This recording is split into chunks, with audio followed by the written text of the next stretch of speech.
este segundo bloque estoy hablando sobre la implementación de PrEP en el marco de la prevención combinada. Primero, las metas y la respuesta acelerada, el llamado Fast Track para el 2020, supuestamente se ha planteado estas metas de 90, 90, 90 para el 2020 y 95, 95, 95 para el 2030. La idea es erradicación de la epidemia del VIH. Entonces, en la reunión del 2015, que fue en Río de Janeiro, por cierto, se planteó una serie de metas que de una manera ya sugerían una implementación del marco de la prevención combinada, y ahí se introdujo ya la idea de la profilaxis preexposición, pero se puso como meta recién pilotos, ¿no? Número de países que tienen proyecto piloto de PrEP como opción dentro del paquete de prevención combinada de VIH. En ese momento comenzaban 2 y se puso como meta para el 2020 10, que más o menos se va a conseguir y se va a sobrepasar porque ya hay varios. Y más bien lo que se está planteando es que no debemos seguir hablando de pilotos, ¿no? No tiene sentido, por lo que voy a mencionar luego. Aquí, ¿qué tenemos? Nuevas infecciones por VIH en América Latina y el Caribe. Hubo una bajada importante, pero un plató y una tendencia a incrementarse. Y esto es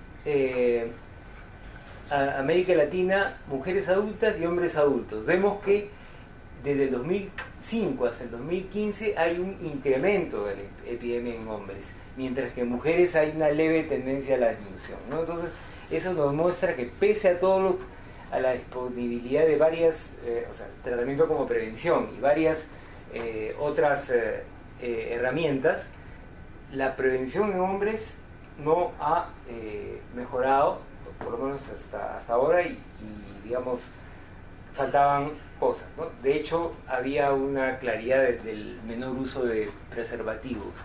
En cuanto a la distribución de casos según tipo, forma de transmisión, vemos que hombres que tienen sexo con hombres, bueno, lo que parece como el grupo más grande es el resto de la población, es una mezcla, pero entre los grupos que están planteados específicamente, HCH, profesionales del sexo, mujeres transgénero, clientes de profesionales del sexo y el grupo verde, ¿no? Usuario de drogas inyectadas. O sea, básicamente eso, ¿no? Y vemos que el grupo de HCH en toda la región es el más grande. La prevención combinada implica un cambio considerable de lo que ha sido el paradigma de prevención durante 3 décadas, los 80, los 90 y la primera década del siglo XXI, ¿no? En cierto momento se buscó un uso, llegar a un 100% de lo posible de uso de condones, ¿no? Y había como una ética personal, el uso del condón era un tema de responsabilidad, significaba usar condón, ¿no? Así se definió, y eso tuvo una fuerza muy grande y fue muy efectivo. Nunca se llegó a 100% de uso de condón, ¿no? Pero se pasó de 0 a, digamos, 50 o 60% o 70% de uso de condón, ¿no? Pero estamos pasando en esta segunda década del siglo, que ya está, por cierto, terminando, porque ya hace años que estamos hablando de esto, a un nuevo paradigma más amplio, más flexible, de acuerdo a situaciones y necesidades concretas de las personas, ¿no? Entonces, ¿puede esta transición dejar de basarse en oposiciones? O sea, digamos, no lo otro, sino esto, y más bien hacerse más integradora, porque la idea de la prevención combinada es justamente no decir esto no y lo otro sí, sino cada quien lo que le corresponde, ¿no? O sea, qué es lo más apropiado para esto, lo que mejor funciona para ello, y de esa manera integrar, ¿no? Este es digamos, la figura que desarrolló Lucía de este marco de prevención combinada, que era interesante porque teníamos las actividades programáticas básicas que incluían cambio de conductas, condones, circuncisión masculina, atención y tratamiento, poblaciones clave, En atención y tratamiento, recordemos que está el tratamiento como prevención. El tratamiento como prevención es una digamos, estrategia de prevención biomédica porque una persona positiva con carga viral indetectable es una persona que está haciendo prevención, ¿no? O sea, por eso una persona seropositiva, hay que decir, de la mejor forma de prevenir que tú puedes tener es tener la carga viral indetectable, porque si tienes carga viral indetectable no transmites el VIH, ¿no? Entonces, eso lamentablemente aquí todavía no lo incorporamos mucho, ¿no? Porque a veces tememos que la gente se enfoque en eso y deje de usar condones. En teoría, como sabemos, en Suiza hubo la polémica hace ya 10 años prácticamente, y los suizos dijeron, no, una persona es positiva, pero que está bien controlada, con carga viral indetectable, esencialmente no transmite la infección. Entonces, hasta fueron los primeros que se animaron a decir, no hace falta que uses ni siquiera condón, ¿no? Si estás, ahora, estamos hablando probablemente de una situación de pareja estable, ¿no? Cuando una persona tiene varias parejas puede que haya, digamos, una infección de transmisión sexual y no es tan seguro de que la persona tenga la carga indetectable, ¿no? Sobre todo si es una pareja ocasional, ¿no? Entonces ya hay que verlo de otra manera. Pero el tema es que el tratamiento como prevención es una forma de prevención.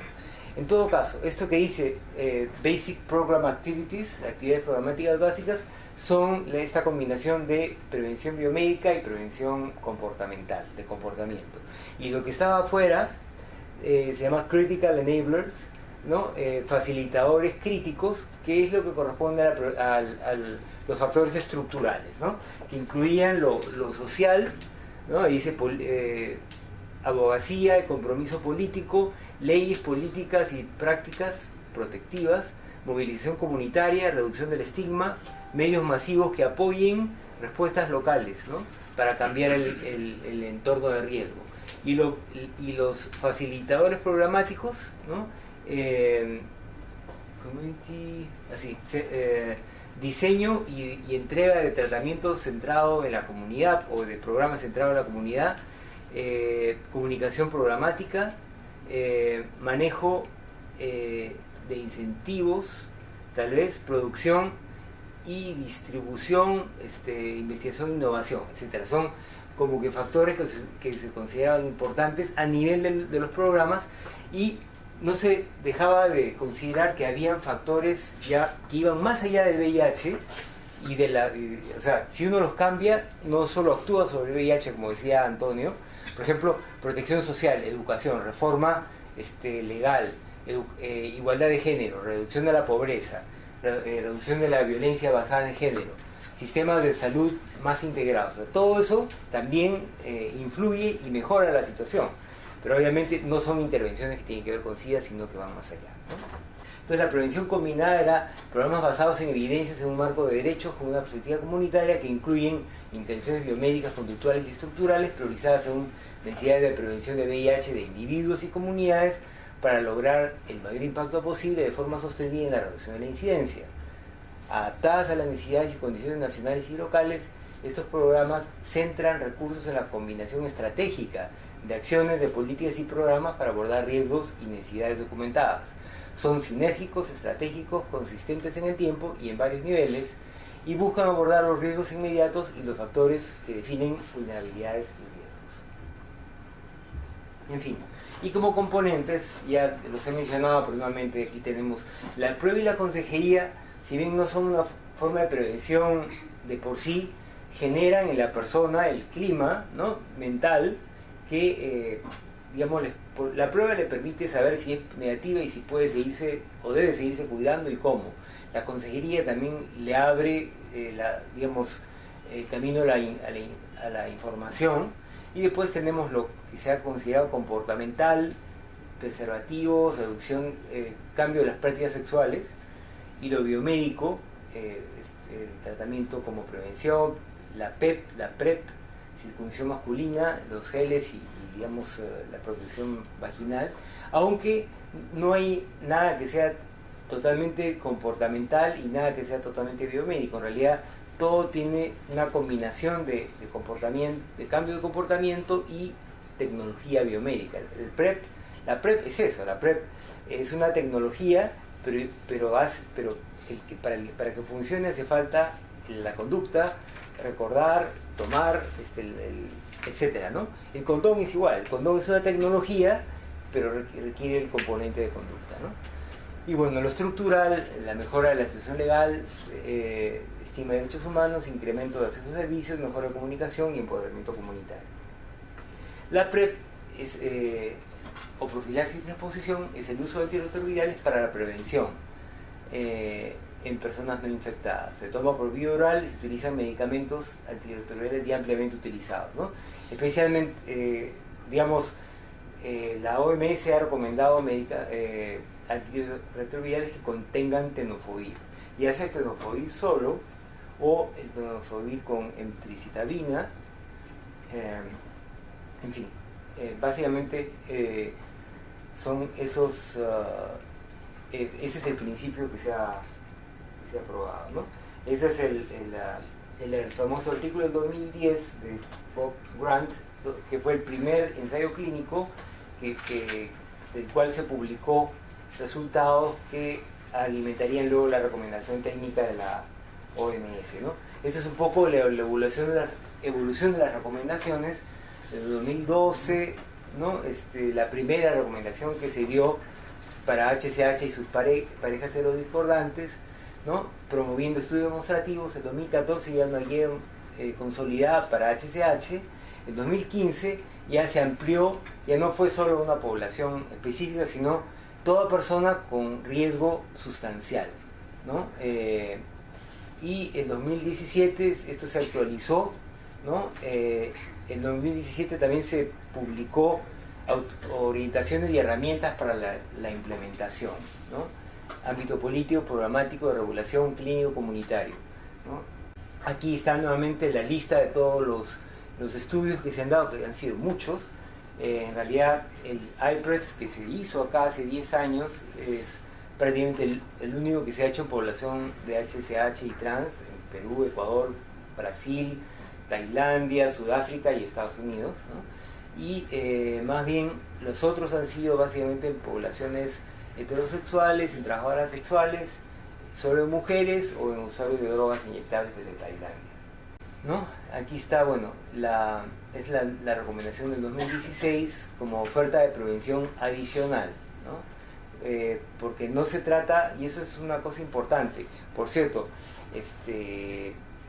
es más, la recomendación formal de la OMS es de usar PrEP con condones, o sea, no es que se use, alternativamente a los condones, sino, ahora, lo cierto es que casi no se usa con condones, ¿no? Pero ya es una transformación de la recomendación que la gente... El paper inicial era con condones, el paper de 2000. Así es. Era con condones, pero la gente no estaba claro. usando sin condones. Probablemente la gente dirá, si voy a usar condones, ¿para qué voy a usar? O sea, y probablemente, en realidad, para personas que tienen un riesgo muy alto, es una protección adicional. Pero el uso que la gente ha adoptado es un uso de práctica alternativa, ¿no? En fin, pero la idea no es, en ningún momento ha sido tampoco que todo el mundo deje de usar condones, quienes lo usan y se comience a usar PrEP. No, la idea es que se vea, o sea, es para personas que tienen un riesgo más alto, ¿no?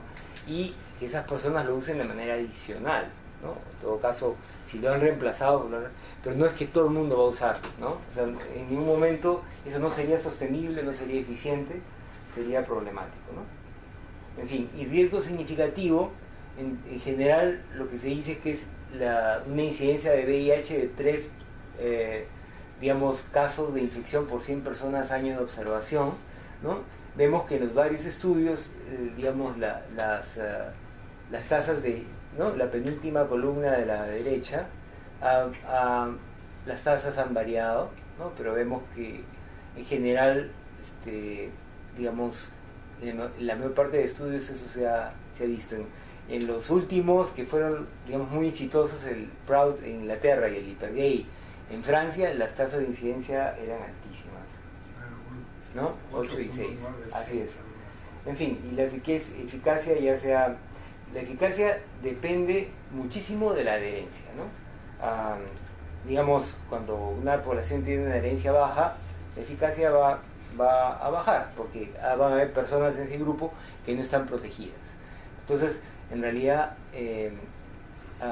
es el usar PrEP, ¿no? Y decir que uno está protegido con PrEP implica adherencia, ¿no? Si uno lo usa una vez o 2 veces a la semana, entonces eso no es un uso real, es un uso esporádico, pero malo, ¿no? Mal hecho, porque hay otra forma de usar.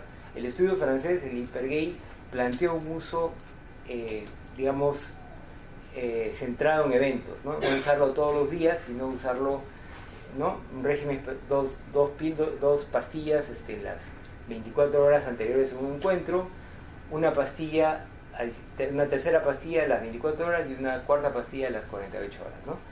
Y así fue el estudio Hypergay, que también resultó efectivo en hombres que tienen sexo con hombres, ¿no? No se ha visto en mujeres. Y es diferente la efectividad en mujeres porque, digamos, para, por ejemplo, protección por sexo anal, hay un efecto de baja del, digamos, la pastilla baja por el tubo digestivo y protege por efecto local, ¿no? Entonces, para el sexo anal es bastante más particularmente efectiva, ¿no? Particularmente efectiva. Y eso no ocurre, por ejemplo, en el sexo vaginal, porque no hay no llega así por digamos, migración directa por el tubo digestivo el medicamento, ¿no? En fin, tenemos eso y allí tenemos, ¿no? Según la adherencia, la eficacia. Por eso los estudios que fracasaron, VOICE y FemPrep, eran estudios donde la adherencia era bajísima, ¿no? Entonces, por una adherencia tan baja, ya no se logró evidenciar efectos, ¿no? Y aquí tenemos que esa nueva publicación, las concentraciones son fundamentales. En fin, INPREP ya, digamos, casi termino. Estudio demostrativo para la implementación de PrEP en Perú. Toda esta historia comenzó en 2015, en junio, cuando se mandaron propuestas desde Brasil, desde Perú, en respuesta a un llamado de UNITAID para hacer estudios demostrativos. Y en julio tuvimos una reunión, ¿no? En agosto, en Brasil, con UNITAID. En septiembre enviamos una propuesta conjunta y a partir de ahí se dio, digamos, todo el proceso largo que desembocó en ya que el estudio comenzara una fase previa en 2016, ya el estudio en sí, toda la implementación el año pasado, y que recién en los últimos pocos meses digamos, se ha disparado, se ha lanzado y está ya reclutando personas en el país, ¿no? Digamos, lo necesitamos, ¿no? Porque hay una incidencia muy alta en población HSH y trans, y hay problemas, el uso de preservativo cae, hay algunas prácticas seroadaptativas, pero digamos desordenadamente, la gente no se hace con la suficiente frecuencia la prueba de VIH, hay negación por estigma, bajo acceso a servicios, limitada oferta adicional, costo, ¿no? Hay barreras en la vinculación a los servicios y en el inicio de tratamiento, bajo nivel de establecimiento del concepto de prevención combinada todavía, y hay limitaciones en el ejercicio de los derechos humanos de las poblaciones clave, ¿no? Entonces habían, tanto en hombres que tienen sexo con hombres y mujeres trans, como en trabajadores de salud, digamos, niveles limitados de información sobre PrEP, algunos prejuicios, temores, por ejemplo, que habían sobre el efecto que pudiera tener sobre la feminización hormonal de las mujeres trans, ¿no? Y en los trabajadores de salud, la idea de que podría generar más conductas de riesgo o producir resistencia viral, etcétera, ¿no? Pero en fin, este es un proceso, como digo, ya se ha pasado por todos los pasos, digamos, formales del estudio, en lo que se refiere a digamos, hacer un estudio como debe hacerse, y se hizo un convenio específico con el Ministerio, entre la Universidad y el Ministerio de Salud, ¿no?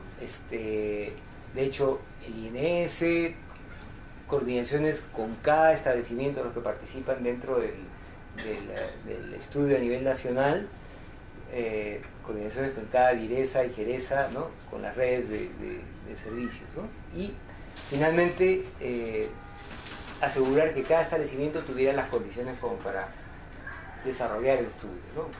Así que de hecho implementar el estudio ha sido complejo, pero el posible beneficio para el país muchos, ¿no? Fortalecer la estrategia de prevención, un mayor potencial para abordar de forma efectiva la epidemia, la difusión del papel de la PrEP en la población, identificación de criterios para la administración, o sea, ya adaptarlo al sistema de salud e identificar criterios para fortalecer conocimientos y capacidades de los equipos de salud.